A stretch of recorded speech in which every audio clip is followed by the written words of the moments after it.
Still breaking down, looking at, and inspecting a bunch of things that we saw from Penn State football in the class of 2022, signing their class on the early signing period, but really National Signing Day in college football. So a couple things we didn't get to yesterday is what we're going to talk about on the BWI Daily Edition today. I'm your host, Thomas Frank Carr. We're going to take first a look at the receiving room and how it's shaping up under Tayler Stubblefield. Now, the problem for me is that the pandemic years have kind of all blurred together in terms of what year is what year. But Tayler Stubblefield, as a refresher, was hired after the 2019 season, heading into 2020, and was putting together the class of 2020 through the COVID year.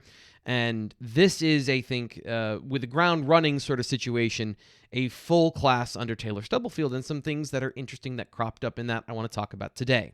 Also, we're going to talk to Charles Power of On3, Director of Scouting and Ranking. We were going to try and talk to him yesterday. Some technical difficulties prevented us from getting the full conversation in, so we'll have a replay of that for you today on the BWI Daily Edition. But first, I just want to remind you, if you want all this information and more, and the and more, it includes knowing about things before they happen, having the inside information on recruiting, which is the lifeblood of the program and is what you need to know if Penn State's on the right track. All of that stuff, insight, information from Greg Pickle, Ryan Snyder, Dave Eckert, and of course, Nate Bauer, all of it at bluewhiteillustrated.com. Sign up for just $1. Link is in the description, so you can always, on any of our videos, if you're enjoying the conversation, you want more of this from Blue White Illustrated, just scroll down, click the link, sign up, and for 12 months, meaning going into next signing period, the full season, heading into the bowl, you'll be having Penn State information, the best in the business, for $1 you paid for yourself as a holiday present back in this December. So sign up right now, blueillustrated.com. Okay, so what I noticed about this class, one of the things that has stood out to me about the class of 2022 is its size. And not the number of players, literally their size. You look at these guys, Kaden Saunders, 5'10", 160. Anthony Ivey, 5'11", 170. Omari Evans and Tyler Johnson are the biggest guys in this class. Tyler Johnson especially has that sort of physical, big-bodied approach to the receiver position. It's not that he's not fast, but that's kind of more his game. Neither of them are big. 6 foot 170, 6 foot 175. And if we rewind the clock just a little bit for when Tayler Stubblefield first got to Penn State, these are the size of the receivers that Penn State was bringing in. Keandre Lambert-Smith, Jaden Dotton, Malik Mega. All of them over 6 feet tall, all of them with big frames to grow into and become those primary dominant boundary receivers. And Parker Washington, as you all know, is big in his own right in that Mighty Mouse 5'10", 201 sort of build. So is that intentional? Is that something that Penn State is looking for in receivers? And what is Tayler Stubblefield's approach to just the conversation of size? Because take a look at his first class at Penn State. Harrison Wallace, Liam Clifford, Lonnie White, all over 6 feet tall. Lonnie White had everything you could want for in a football player and was so good he was drafted by Major League Baseball and isn't playing football anymore. But Liam Clifford, a big-bodied possession guy, slot receiver. Harrison Wallace, great speed, super athlete, but again, that's 6'1" size. So I asked Tayler Stubblefield, what are you looking for when it comes to size in your receivers? Is that something that's important to you? Typical body type is always up for debate. I mean, people see Megatron, they see Metcalf, and they're like, wow, like those dudes are unbelievable. Then you see some really small kind of receiver body, like Darren Sproles, who's really, really small, right? So there's almost two ends of the spectrum there. But if you really look at the receivers over like the high level wide receivers, they're in that body position of, I don't know, 5'10" and some change to 6'1" and some change. You know, Cooper Kupp is a guy who's from my high school who, I mean, he's maybe 6 foot and a half, and he's making some unbelievable plays. So what we look for are guys that can be very diversified in what they can do. You know, Jahan, if you look at Jahan's a 5'10" and a half, 5'11", guy that could play inside, he could play outside, he can run past somebody, he can have some quickness to you. So we are looking for guys that can do it all, that are not just, hey, you're an outside guy. That makes sense. So that's really illuminating as to what Penn State is looking for in their receivers. Before, you might have said that there was a clear differentiation between the Juwan Johnsons and Chris Godwins of the world that played on the boundary, and then some of the guys that play on the inside like KJ Hamler and Jahan Dotson when Tayler Stubblefield first got here. That might have been the differentiation. By the way, Chris Godwin plays in the slot in the NFL. So you can be big, you just have to have the skill set, as he mentioned, to play both boundary and in the slot. And he mentioned a really good bandwidth of 5'11 and maybe 6'1 as far as that prototype body size, the most of the best receivers of that size. And that's pretty spot on. Let's look at the NFL draft and some of the guys that are drafted in the first round. This doesn't mean that it's every receiver that's successful, but it means that these are the players that the NFL is prioritizing in their selection process.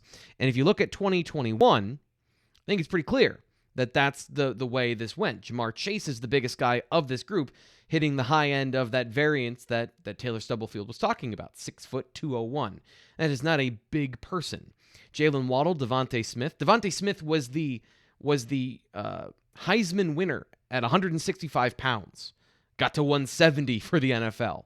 None of these guys are ginormous football players. The biggest one is Rashad Bateman, the amazing shrinking receiver who was 6'2 at Minnesota and suddenly 6 foot when he got to the NFL. Rewind just 1 year. We see a similar pattern. Henry Ruggs went first.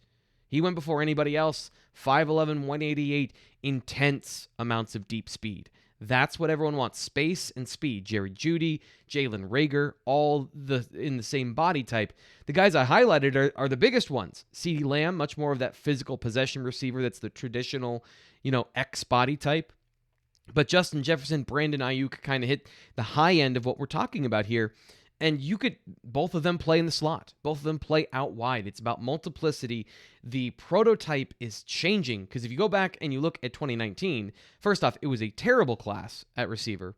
And the last prototype, boundary receiver we found is N'Keal Harry, 6'2", 228, and he has been an unmitigated bust for the Patriots. So space and speed is what teams are looking for. And if you look again at the class of 2022 for Penn State football, not only do they fit that of 5'10", 5'11", 6 foot, they also have those skills. Anthony Ivey, you see there, I think he's got good potential to grow into that frame of being 5'11", 180, 195, somewhere in there. And he's got the legitimate chops as a route runner to do that, space and speed. It's all about creating separation and then getting yards after the catch. And watch his route running skills. The two I'm focusing on here are Saunders and Ivey because they have the most complete film. They have the most, I think, potential to play early and to be a part of that conversation. And just look at their ability to create space, speed, and explosive plays. And Ivey in particular shows a lot of great physical ability as a route runner and a lot of great nuance. And Saunders has the overwhelming speed, agility, and acceleration that he has the superstar potential of being a deep threat at any part of the field.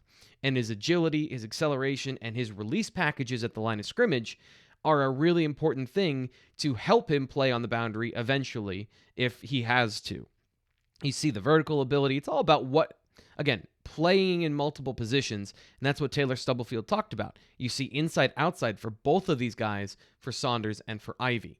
And that's going to be what they have to do, because going forward, not all these receivers are going to hit that we've shown you. And some of them already, maybe you could say, haven't. So, as Penn State shifts more to the class of 2022, two important things have to happen. The first thing is that some of the previous receivers do have to pan out so that they're not thrown into the fire too early if they don't have to be. Secondly, as those guys mature and develop, they have to have multiple ways to win. Because I think we saw pretty clearly this year with Penn State football, if you don't have multiple paths to victory, a la how you get explosive plays, if you play a certain system or a certain scheme that takes away your fastball, then you have to find another way to win. And if Kaden Saunders and Anthony Ivey aren't going to break tackles physically and run the distance, they've got to have big physical guys that can go get those contested catches down the field, or those two have to have a complete game from the line of scrimmage down to the end zone. as far as route runners, separators, burst, acceleration, and breaking enough tackles to make that happen. Because if you don't, you can be shut down. And I think that's the most important thing about this class is, as Tayler Stubblefield said, the goal is to find guys that can do as many things as possible, and that includes finding ways to win. So just an interesting note as we head into 22 and we start to have this class integrated into the roster, some of the things I'm looking at as far as the future of Penn State football under Tayler Stubblefield at that position, because it's a very important one for Penn State football. Now, our interview with Charles Power about the whole class of 22, the director of scouting for On3. Really happy to welcome to the show Charles Power. He is the director of scouting and ranking at On3, which makes him one of my many bosses. So, Charles, welcome to the show. Thank you for doing this today. I know it's a very busy time of year for you. Yeah. I mean, a lot of stuff going on. A lot of action with this early signing period. Kind of tracking all the movement with the coaching changes and all of that. I mean, I think this year is about as eventful on that front as we've had in a while. So, yeah, a lot going on for sure. The first thing you said derailed me from what I was thinking about, because that is something that has been a big part of the overall college landscape outside of Penn State is the movement of head coaches. How much of an effect has it had on what you've seen in the college football landscape, and who do you think has benefited the most in that sense? Yeah, I mean, I in terms of who's benefited the most, I think the teams that, have some continuity. I definitely think teams that are looking to sign full classes, like, take upwards of 20 plus players, it's an advantage for, because there's just a lot of high school players that are available now. I think you're seeing class sizes smaller nationally with teams keeping spots over for the transfer portal. So I think if you're looking to have more high school signees, I think that it kind of helps, with your class rings. And I think there's some good players to be had there. So, I think schools that are like in Alabama, for instance, Clemson had a lot of turnover with their assistants, and they had two of Clemson's top commits decommitted and were on campus at Alabama. I think Texas A&M is one as well. I mean, they lost their defensive coordinator, but other than that, I mean, I think they're a team as well. I think Clemson, Alabama, Georgia. I mean, Alabama, Georgia, Texas A&M. I think the three schools that have the highest, that are currently the highest rated classes for On3. I think those are the ones that you're kind of seeing come in on national players who are kind of up in the air. But the new staffs, you're talking about a week or two turnaround from getting hired. So it's really hard to expect a whole lot from new staff. So I think the staffs that can kind of stay in place are definitely seeing a pretty good benefit here. Penn State has weathered a bit of that storm with Brent Prime moving on, and there's always some news. There's always an undercurrent of things going on, and just for the record, we are recording this a day ahead of time to work with Charles' schedule, so if there's any other news or movement that is happening, it has happened after we've talked here. But Penn State, one of those larger classes, one of those teams that has room for a large class. Let's start from a big picture and work our way down to some individual players. What is your overall thought on the Penn State recruiting class in 2022? Yeah, I mean, I think this has to be one of the best classes that James Franklin signed since he's been to Penn State. I mean, I think it's right up there with maybe his 2019 class in terms of the rankings. And I think you can maybe argue in terms of impact players, once you factor in Drew Aller, there's an argument to be made could be James Franklin's best class in terms of on-field impact. And, valuing the quarterback position like we kind of all do. So I think it's got to be one of his best for sure. And it's just, quality throughout. It has some difference makers at the top with Drew Aller, Nick Singleton. I mean, those are two guys who are, at the top of their position nationally.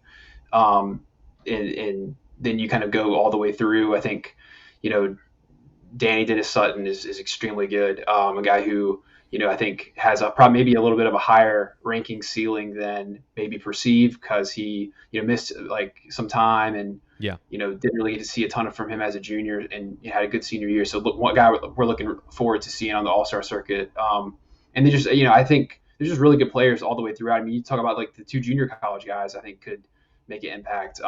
It's just a very well-rounded class. You're talking about 25 signees, and it's kind of quality throughout, and then difference makers at the top, which I think is kind of what you want when you're, trying to build a roster. So is there an area you think it's strongest? I know you just said it's strong throughout, got great depth of positions and talent. Mm-hmm. Is there an area, do you think, that they hit a home run? And, the five-star guys are there, but is there maybe a position group or individual players that you think stand out that way? I mean, it's going to sound cliche, but I mean, I had to start out with quarterback just because I think Drew Aller is the best quarterback that James Franklin signed at Penn State. It's probably not even close in that regard. And you look at Penn State's roster, I think you could argue Penn State has kind of had a playoff caliber roster, but they've really been missing the trigger man in terms of being a difference maker, a guy who you feel like you can go out and, compete with the top teams every single, week. And just on a season basis. So I got to start with him. I think, running back, obviously, adding Katron Allen with Nick Singleton. I mean, Katron Allen's probably not talked about as much as Nick Singleton, but he had a really good year at IMG, and kind of really carried that team in some games that you were closer than you would have thought. So I think that's one. I think linebacker, they added some good depth there. I think Abdul Carter is a guy who, kind of fits the Penn State mold when you think of like a tall, big, fast linebacker, a guy who can make a lot of plays. You can blitz with him, and in terms of numbers, I think they did pretty good there. And then I would probably say safety. KJ Winston was one who we moved up in the rankings as a senior. Really good senior video. Didn't get to see as much of him as a junior, so we kind of just wanted to see what he looked like as a senior. Tyrese Mills adding to the safety group. So those would probably be my main ones: quarterback, running back, linebacker with Abdul Carter, and safety. But I mean, it's like we said earlier. I mean, it's a very well-rounded class. I mean, it's hard to find a lot of holes here. They hit a lot of different positions for sure. Nick Singleton, as you mentioned, top running back, also Gatorade National Player of the Year was announced yesterday. So let's go into quarterbacks then. Let's talk about Drew Aller and what you've seen of him. So when you are describing Drew Aller, if you had to put him into a 2-sentence pitch or something like that, where are you starting with what you like about Drew Aller? Because as you said, you're very high on him. Yeah, I mean, I think the first thing is the arm talent. And when we talk about arm talent, obviously that defaults to a strong arm, which he really does have a strong arm. But I think the thing that separates him in terms of the talent versus arm strength is the fact that he can make a wide variety of throws. He can layer the ball. He throws with touch. He's not a guy who's just out there, throwing fastballs. So I think the arm talent, the ability to layer throws, and like the spatial awareness and second reaction plays. For a guy who you look at him and he's 6'5", 230, you kind of think, okay, it's like a pure pocket quarterback, which is really probably what he projects to long term. But he's making plays, improvisational plays. He's seeing the defense and reading leverage and reacting. He's not a guy who is just a 1-2 read guy. I mean, he's making a lot of high level improvisational second reaction plays, which I think when you're evaluating quarterbacks, that's something nowadays that is really valuable. So that would be my two things with him, is the arm talent and then just the instincts and spatial awareness. So yeah, I think that's what separates him in this quarterback class right now. One of the things I said about him in my evaluation here for the YouTube channel of Blue White Illustrated is some of his on the move throws you could use as teach tape for the ability to throw off platform and to do it with good mechanics and have accuracy throughout. When it comes to Beau Pierce, the other quarterback in the class, a 3-star by On3, what are you seeing on film with him? And I guess what do you view his game as? If Aller's the arm strength and some of those things, what are his strengths as a quarterback? Yeah, I think he's kind of in that Trace McSorley mold as a guy who's like an athlete, can do a lot of different things with his legs, tough, very productive high school player. Not the prototypical measurables or just pure throwing talent of Aller, but he's a guy that you can go out and could win you games just kind of with his athleticism, grittiness, pick up first downs with his legs, and can make throws as well. But he's just a kind of a different type of quarterback. I would compare him more to like the Trace McSorley type. for sure. So let me ask you about this too, because this is something I'm always interested in is growth projection of a guy who's 6'2", 205. You mentioned not the strongest arm in the world. How do you build that into your evaluation of a guy maybe that has a frame to add weight, but doesn't have the natural arm strength? So, 1 + 1 could get you to 2, maybe. But I guess how do you view the development pattern of guys when you're ranking them and you're evaluating quarterbacks when it comes to what they could be in the future? Or do you not do that? Yeah, I mean, I think you have to look at it from a long-term point of view. I mean, we're all our rankings are really based off of, the NFL draft is something that we study closely, because that's just really the only other point in these prospects' careers where they're really kind of ordered and selected, and that's probably the best indicator we have of college impact, honestly. So in terms of being able to numerically measure. So I would say in terms of assessing like arm strength potential, you probably look at throwing mechanics, how they throw, where they generate their power from. I think guys who throw with hip torque tend to see their arm strength increase probably a little better. Frame as well. I mean, hand size. There's a lot of different things, kind of metrics you can look at to assess, progression. And then there's something. I mean, some of it's honestly hard to predict. But those would kind of be the main things that I think we have available that we try to look at.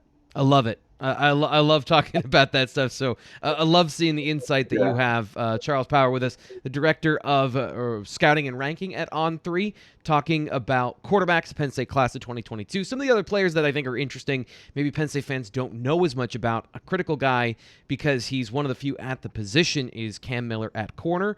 Played as a junior at quarterback, then transferred to Trinity Christian Academy in Florida to play corner full-time his senior season. How'd that transition go? What did you see from him on film, and what can Penn State fans expect from that player? Yeah, I think it was interesting to kind of see him, transfer. He was a guy who was really like you said, an athlete, quarterback.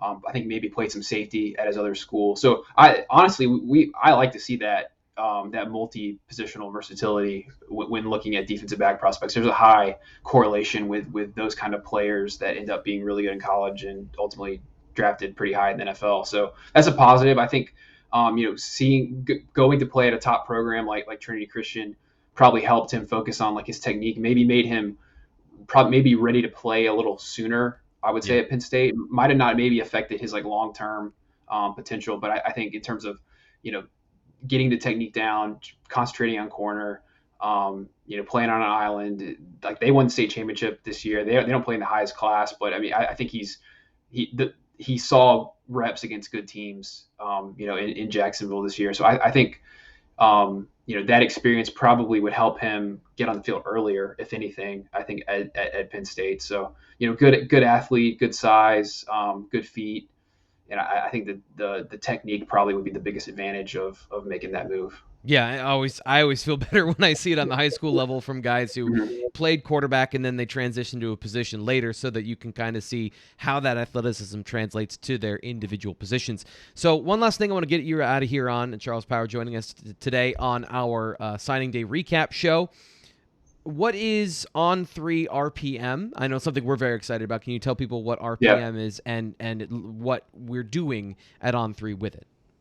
Yeah, so it stands for Recruiting Prediction Machine, and it is the mechanism with which you can kind of, predict where where we think players are going to commit to and ultimately sign. I think that the thing that's unique about RPM is you have the expert component, which, that our experts make picks, and I think the goal here is to try to make as informed picks as possible and not just throw them in willy-nilly. So, because the important thing is really the percentage predictor that comes out of the formula. And one of the, I guess, the proprietary things about the formula is it has machine learning, which factors in a lot of different things. It's pretty cool, like the technology behind it. And it kind of adds a different element to it as well. Other than just solely going off of the predictions, it factors in, visits, social media stuff. So I think there's really not a product like this out here that combines the AI aspect with the expert predictions. So it's pretty cool. I mean, I've been on there playing around with it, looking at stuff in the last couple of days, and I think it has a chance of being a pretty cool feature for trying to figure out where these guys are going to go, which is, I guess, what we're all trying to do. So. Just as long as it doesn't put us out of business, it's always. We definitely don't want the robots to take over for sure. Yeah. Charles Power, Director of Scouting and Ranking at On3. Thank you for joining us today on the BWI Live Recap Show. Thanks.